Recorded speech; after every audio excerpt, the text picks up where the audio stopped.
होर्मुज की लहरों में फंसा संकट अब सिर्फ अमेरिका और ईरान की लड़ाई नहीं रह गया है।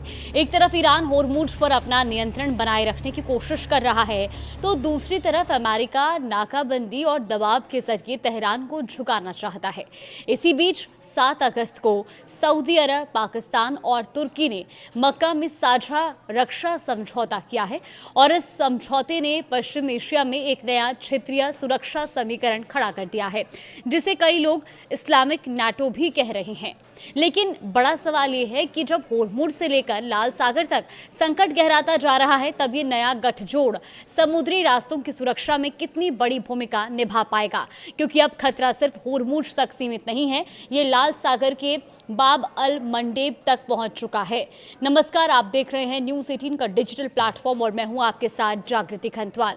तो देखिए, जुलाई में ऐसे रिपोर्ट सामने आई थी कि ईरान ने हूती विद्रोहियों से कहा था कि अगर अमेरिका उसके ऊर्जा ढांचे पर हमला करता है तो वो बाब अल मंडेब को बंद करने के लिए तैयार रहें। इसके बाद हूतियों ने कई जहाज़ों को निशाना भी बनाया। तो सबसे पहले समझते हैं कि आखिर होर्मुज इतना बड़ा मुद्दा क्यों है। होर्मुज दुनिया के सबसे महत्वपूर्ण ऊर्जा मार्गों में से एक है। अंतर्राष्ट्रीय ऊर्जा एजेंसी यानी कि IEA के मुताबिक 2025 में औसतन करीब 2 करोड़ बैरल कच्चा तेल और तेल उत्पाद हर दिन इस स्ट्रेट से गुजर रहे हैं। अब ये दुनिया के समुद्री तेल व्यापार का करीब 25% था। सिर्फ तेल ही नहीं, दुनिया के LNG यानी कि तरलीकृत प्राकृतिक गैस के करीब 20% वैश्विक कारोबार का संबंध भी इसी रास्ते से है। यानी अगर होर्मुज में तनाव बढ़ता है तो असर सिर्फ खाड़ी में खड़े जहाज़ों तक सीमित नहीं रहता, इसका सीधा असर दुनिया भर में तेल, गैस, पेट्रोल और डीजल की कीमतों पर भी पड़ सकता है। यही वजह है कि शुद्ध युद्ध शुरू करने के बाद वैश्विक ऊर्जा बाजार पर दबाव बढ़ा। IEA ने मार्च में अपने इतिहास का सबसे बड़ा आपात तेल भंडार जारी करने का फैसला किया था, करीब 40 करोड़ बैरल। अगस्त तक एजेंसी ने चेतावनी दे रही थी कि वैश्विक तेल भंडार तेजी से घट रहे हैं और 2026 में दुनिया की तेल आपूर्ति में बड़ी गिरावट की आशंका है। अब सवाल है कि संकट के लिए जिम्मेदार कौन है। सबसे पहली बात ईरान की। ईरान पर सबसे बड़ा आरोप यही है कि वो एक अंतर्राष्ट्रीय समुद्री मार्ग को अपने रणनीतिक दबाव के औजार की तरह इस्तेमाल कर रहा है। तेहरान ने होर्मुज में जहाज़ों की आवाजाही पर रोक और नियंत्रण से जुड़े कदम उठाए हैं। अगस्त में ईरानी संसद की एक समिति ने ऐसे मसौदे पर विचार किया जिसमें अमेरिका, इजराइल और दूसरे शत्रु माने जाने वाले देशों के जहाज़ों पर रोक लगाने और नियम तोड़ने वाले जहाज़ों पर उनके सामान की कीमत के 20% तक जुर्माने का प्रावधान बताए जाने की बात सामने आई। मार्च में ईरान के रेवोल्यूशनरी गार्ड्स यानी कि IRGC पर होर्मुज में माइंस बिछाने और जहाज़ों पर हमले करने के आरोप भी लगे।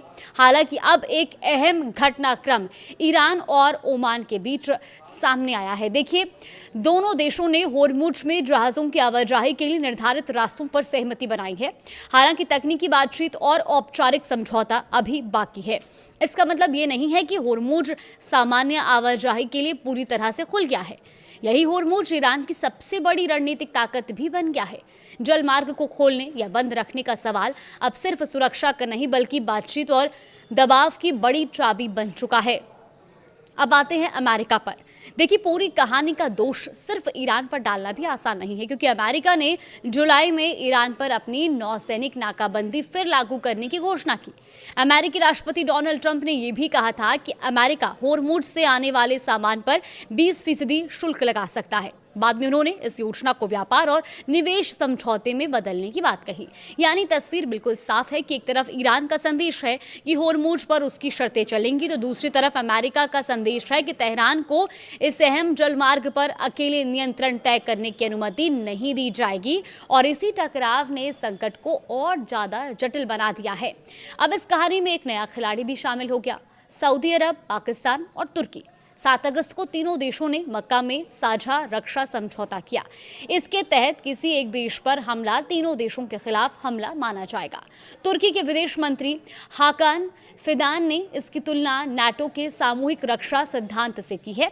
हालांकि तीनों देशों ने यह साफ किया कि यह समझौता किसी खास देश के खिलाफ गठजोड़ नहीं है।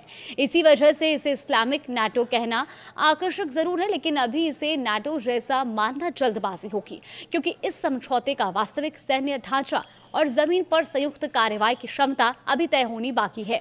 फिर भी सवाल बड़ा है, अगर खाड़ी और आसपास के समुद्री रास्तों पर इतना बड़ा संकट है तो ये नया सुरक्षा गठजोड़ इन रास्तों की सुरक्षा में कितनी सक्रिय भूमिका निभाएगा।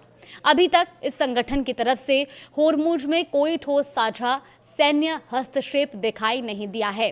वहीं सऊदी अरब ने होर्मुज संकट के जवाब में जहां लाल सागर के रास्ते अपने व्यापार को बढ़ाने की कोशिश की है, तो आखिर इस पूरी कहानी का असली खलनायक कौन है, ये एक बड़ा सवाल है। और अगर इस संकट को सिर्फ एक विलन की कहानी बनाने तो तस्वीर अधूरी रह जाएगी। ईरान होर्मुज को अपने रणनीतिक दबाव के हथियार की तरह इस्तेमाल कर रहा है।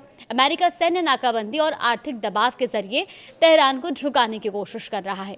सऊदी अरब, पाकिस्तान और तुर्की का नया रक्षा गठजोड़ अभी अपनी वास्तविक सैन्य भूमिका साबित करने के शुरुआती दौर में है और इसके ऊपर हूती विद्रोहियों का मोर्चा अलग खुला हुआ है। यानी इस वक्त दुनिया के नक्शे पर दो बेहद महत्वपूर्ण समुद्री रास्ते होर्मुज और बाब अल मंदेब वैश्विक ऊर्जा और व्यापार के लिए बड़े जोखिम का कारण बने हुए हैं और इसकी कीमत सिर्फ एक देश को नहीं चुकानी पड़ रही। तेल भंडार घट रहे हैं, आपूर्ति में कमी बढ़ रही है और अगर युद्ध लंबा खिंचता है तो पूरी दुनिया की अर्थव्यवस्था पर दबाव और बढ़ सकता है। वहीं IEA ने अगस्त में अनुमान लगाया कि 2026 में वैश्विक तेल आपूर्ति में रोजाना 43 लाख बैरल तक की गिरावट हो सकती है। यानी होर्मुज की लड़ाई सिर्फ एक समुद्री रास्ते की लड़ाई नहीं है, ये ऊर्जा, व्यापार, सुरक्षा और पूरी वैश्विक अर्थव्यवस्था से जुड़ा संकट बन चुका है। फिलहाल इस पूरी खबर को लेकर के आपकी क्या राय है, हमें कमेंट बॉक्स में जरूर बताएं।